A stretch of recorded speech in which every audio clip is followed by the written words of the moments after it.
சமாதான ஏஜி சபையின் தலைமை போதகர் பாஸ்டர் ஆர் கிளாரன்ஸ் மருதையா அவர்கள் தேவனுடைய செய்தியை கொண்டு வருவார்கள்.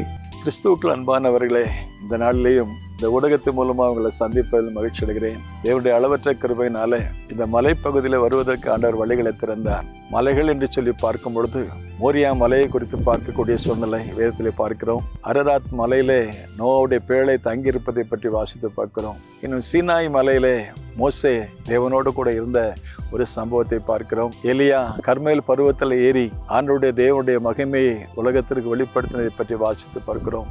புதிய ஏற்பாட்டிலே ஆண்டவரே இயேசு கிறிஸ்து மலையில ஏறி உட்கார்ந்து ஜனங்களை பார்த்து போதனை செய்தார் என்று சொல்லி பார்க்கிறோம். மலை பிரசங்கத்தை பற்றி பார்க்கிறோம். இயேசு கல்வாரி மலையிலே நமக்காக சிலுவையிலே மரித்து அடக்கம் பண்ணப்பட்டு உயிரோடு எழுந்ததை பற்றி வாசித்து பார்க்கிறோம். இன்னும் ஒலிவ மலையில இயேசு மீண்டும் திரும்ப வருவதை பற்றி வாசித்து பார்க்கிறோம். ஆகவே மலையின் அனுபவங்கள் ஒரு சிறந்த அனுபவம், ஒரு உயர்ந்த அனுபவம், உன்னதமான அனுபவம்.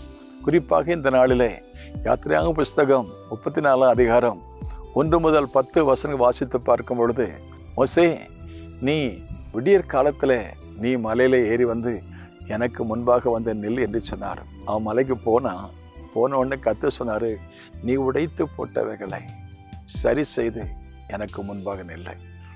He's a holy God. நமக்கு ஒரு தகப்பெக்கிறாரு, ஒரு பரிசுத்தமுள்ள தெய்வம். அவர் நம்ம பார்த்து சொல்றாரு, நீ என்கிட்ட வரேன்னா உன் காரியத்தை கொஞ்சம் செட்டில் பண்ணிட்டு வா. நீ உடைச்சு போட்டல, அதை சரி செய்து நீ எனக்கு முன்னால வந்து நில்லுன்னு சொல்றாரு. என்னத்தை உடைச்சு போட்டாரு? அவருடைய வாழ்க்கையில தேவன் கொடுத்த பிரமாணத்தை, சட்டத்திட்டங்களை, அவருடைய கற்பனைகளை மோசே உடைச்சு போட்டாரு. கோபம் வந்துச்சு. கோபத்துல என்ன செய்தார்னா, இஸ்ரவேல் ஜனங்கள் தேவனை கனம் பண்ண வேண்டியவர்கள், தேவனுக்கு உரிமை கொடுக்க வேண்டியவர்கள், பொன் கன்று குட்டிக்கு முக்கியத்துவம் கொடுத்தாங்க. அதை பார்த்த உடனே அவரால் தாங்க முடியல. தேவன் கொடுத்த அந்த கட்டளையை உடைத்து போட்டான்னு பார்க்கிறோம். இதனால ஆண்டவர் சொன்னாரு, உடைத்து போட்ட காரியங்களை சரி செய்து நிற்கும் போது நான் உனக்கு இரக்கம் பாராட்டுவேன்.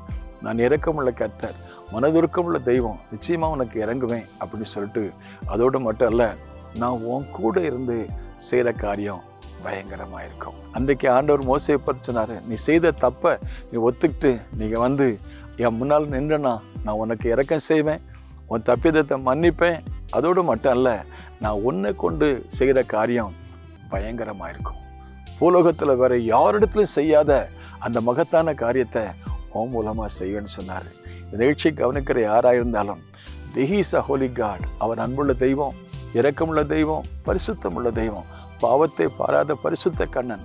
நம்முடைய வாழ்க்கையில் எத்தனையோ தவறு செய்கிறோமே, பார்வையில, சிந்தனையில, செயல்ல செய்கிற தவறுகளை உணர்ந்து தேவன் பக்கமாக வந்து நிற்கும் போது, நிச்சயமாகவே அதுவும் மலையின் அனுபவத்தில் வந்து நிற்கும் போது நம்முடைய பாவங்களை மன்னிப்பார், நம்முடைய தவறுகளை மன்னிப்பார், குற்றங்களை மன்னிப்பார், இரக்கம் பாராட்டுவார், நம்மோட உடன்படிக்கையும் செய்வார். பொதுவாக சொல்லுவோமே, யானைக்கும் அடி சறக்குன்னு சொல்லுவோமே, அதே மாதிரி மோசையும் தப்பு பண்ண சமயத்தில் ஆண்டவர் அவர்கிட்ட தப்பியத்தை உணர்த்தினாரு.